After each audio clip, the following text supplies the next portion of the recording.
আমার দামান নাতি 1 বছরের বাচ্চা বিচ্ছে জামাই বউ আর বাচ্চা 1 বছরের বাচ্চা বিচ্ছে যেটা করেন একটু দ্রুত করবেন অনুরোধ কইরাম দর্শক, আমরা এই মুহূর্তে আছি সিলেট নগরীর 35 নম্বর ওয়ার্ডের চামিলেবাগ এলাকায়। এখানে একটি মর্মান্তিক দুর্ঘটনা ঘটেছে সকাল 7টার দিকে। এখানে আমার পিছনে যে পাহাড়টি দেখতে পাচ্ছেন, এই পাহাড়ের নিচেই এখানকার বেশ কিছু মানুষের বসবাস এবং এই রাতে সকাল 6টা থেকে 9টার মধ্যে যে পরিমাণ বৃষ্টিপাত হয়েছে এবং সেই ভারী বৃষ্টিপাতের কারণে পাহাড় ধস হয়েছে এবং পাহাড় ধসের কারণে এখানে একটি পরিবার বসবাস করত, যাদের একটি 1.5 বছরের শিশু সন্তান রয়েছে, বাবা মা সহ। সেই শিশু সন্তান এখনো মাটির নিচে চাপা পড়েছে বলে এখানকার লোকজন দাবি করছে, তাদের পরিবারের লোকজন দাবি করছে। এবং এর পাশের যে ঘরটি আছে, এই ঘরের থেকে আরো 4 জনকে উদ্ধার করা হয়েছে ইতিমধ্যে এবং এই 3 জনকে উদ্ধার করতে ফায়ার সার্ভিসের 2টি দল কাজ করছে। এখানে মূলত এতটা গিঞ্জি এলাকা যে এখানে ফায়ার সার্ভিসের লোকজন ঢুকতেও হিমশিম খাচ্ছে, স্থানীয় লোকজন সহায়তা করছে। সেই সব মিলিয়ে বলা চলে যে এই মুহূর্তে এখানে হৃদয় বিদারক ঘটনা। এখানকার বেশ কিছু লোকজন আছে, আমরা একটু তাদের সাথে কথা বলে জানতে পারি যে কিভাবে ঘটনাটি ঘটেছে। এখানে তার স্বজনরা রয়েছে এবং স্বজনরা যেটা বলতে চাচ্ছেন যে সকালে হঠাৎ করেই পাহাড়টি ধসেছে এবং পাহাড়টি ধসার কারণেই তারা আসলে কেউ সেখান থেকে বেরোতে পারেননি এবং তার পাশের যে ঘরটি ছিল সেই ঘর থেকে হয়তো কেউ বেরিয়েছেন, কিন্তু সেই যে ঘরটি একেবারেই মাটির নিচে পড়েছে তার স্বজনরা আসলে মূলত আপনি দেখতে পাচ্ছেন দর্শকরা যে তাদের স্বজন যে পরিবারটি চাপা পড়েছে সেই পরিবারের স্বজন তারা আহাজারি করছেন, আমরা একটু এই মুহূর্তে আসলে তাদের সাথে কথা বলতেছি না। কিভাবে ঘটনাটা ঘটেছে একটু বলবেন? কিভাবে বলার কোনো সিচুয়েশন নাই, মুখ দিয়ে কথা আসতেছে না। দর্শক বুঝতে পারছেন, আমরা আপনি একটু বলেন কিভাবে ঘটনাটা? সকালে ডাক হয়েছে, ডাকের পরে মাটিটা ভাঙছে। তারপরে ওখানে কয়জন আছে?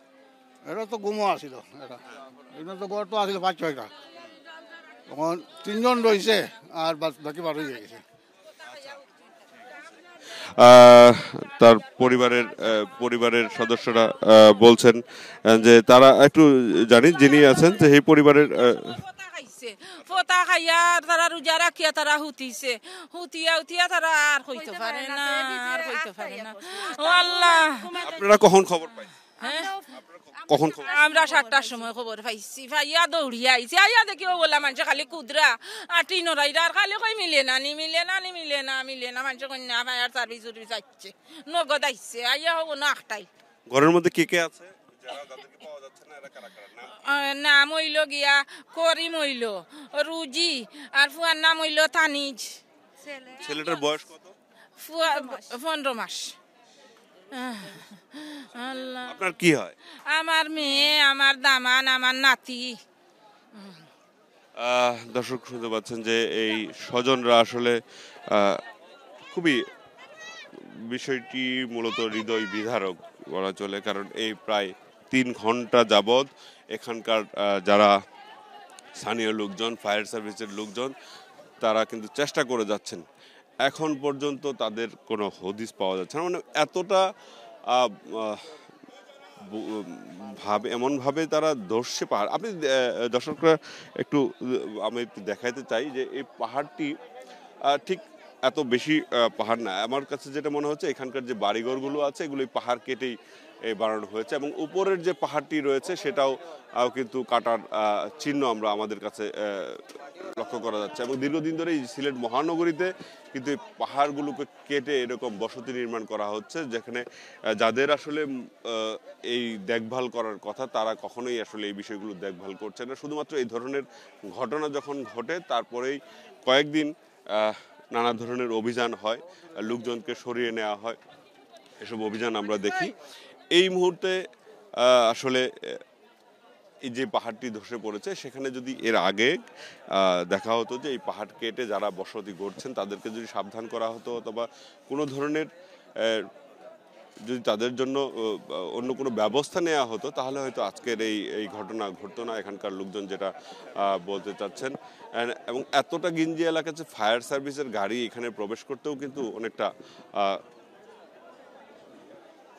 বেগ পেতে হয়েছে। বিশেষ করে এখানে যদি এখন এক্সকাভেটর টাইপের কোনো যন্ত্র বসানো যেত তাহলে হয়তো এই যে খনন কাজটি সেটা দ্রুত করা যেত, কিন্তু সেটা কিন্তু সম্ভব না। চারিদিকে এতটা বাড়িঘর রয়েছে এবং মানুষ পায়ে চলাচলের যে পথ সেটাও অনেকটা শুরু রয়েছে এবং যে স্থানটিতে হয়েছে এবং সেই স্থানটিতে এই মুহূর্তে যাওয়ার মতো পথ একটি আমার ডান পাশ দিয়ে একটি জঙ্গলের ভিতর দিয়ে একটি রাস্তা রয়েছে এবং মূল যে তারা যে রাস্তায় এই বাড়িঘরের লোকজন প্রবেশ করতো সেই রাস্তাটি ইতিমধ্যে পাহাড় ধসে বন্ধ হয়ে গেছে।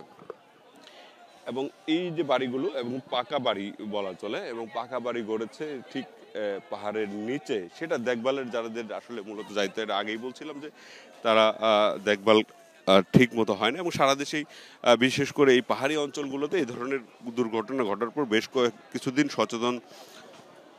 সচেতনতা বাড়ে, তারপর আবারও সেই আগের মতোই চিত্র আমরা দেখতে পাই এবং এই ঘটনা তারও ব্যতিক্রম নয়। এবং এখন পর্যন্ত যে উদ্ধার অভিযানের যে গতি আমরা দেখছি তাতে করে যদিও স্বজনরা এবং স্থানীয় লোকজনরা আশা করছেন যে 3 জন রয়েছেন তাদেরকে জীবিত তারা হয়তো উদ্ধার করতে পারবেন এমন প্রত্যাশা করছেন, কিন্তু শেষ পর্যন্ত আসলে কি হবে মানে উদ্ধারের গতি না বাড়লে সেই আশা কিন্তু ক্ষীণ বলা চলছে। কারণ ফায়ার সার্ভিসের কর্মকর্তারা বলছেন যে শিশুটি রয়েছে 15 মাসের একটি শিশু রয়েছে, সেই শিশু টি এতক্ষণ মাটির নিচে চাপা পড়ে থাকলে তার যে শারীরিক অবস্থা হবে সেটা আসলে সবাই বুঝতে পারছেন এবং সে কারণেই আত্মীয় স্বজন এবং এলাকার বাসী যারা রয়েছেন তারা বলছেন যে দ্রুত যাতে এই উদ্ধার অভিযানটি চালানো যায়। এবং ইতিমধ্যেই সিলেট সিটি কর্পোরেশনের মেয়র একটু প্রায় 1.5 ঘন্টা আগেই তিনি যুক্তরাজ্য থেকে বাংলাদেশে ফিরেছেন। বিমানবন্দরে নেমেই খবরটি পেয়ে তিনি এই ঘটনাস্থল পরিদর্শন করেছেন।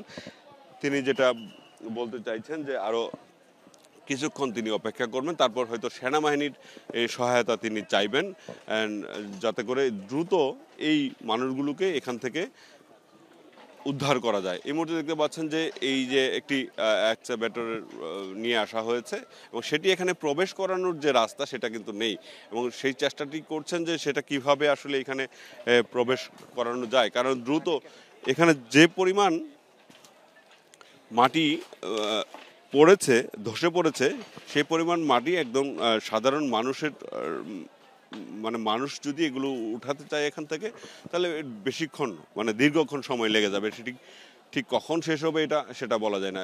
ইতিমধ্যে সিটি কর্পোরেশনেরও প্রায় 40 জন কর্মী এখানে রয়েছেন, ফায়ার সার্ভিসের 2টি ইউনিট তারা কাজ করছেন, কিন্তু এখন পর্যন্ত যারা আসলে বলতে চাচ্ছেন যারা নিখোঁজ রয়েছে, যে পরিবারটি নিখোঁজ রয়েছে তাদের কোনো হদিস কিন্তু এখন পর্যন্ত পাওয়া যায়নি।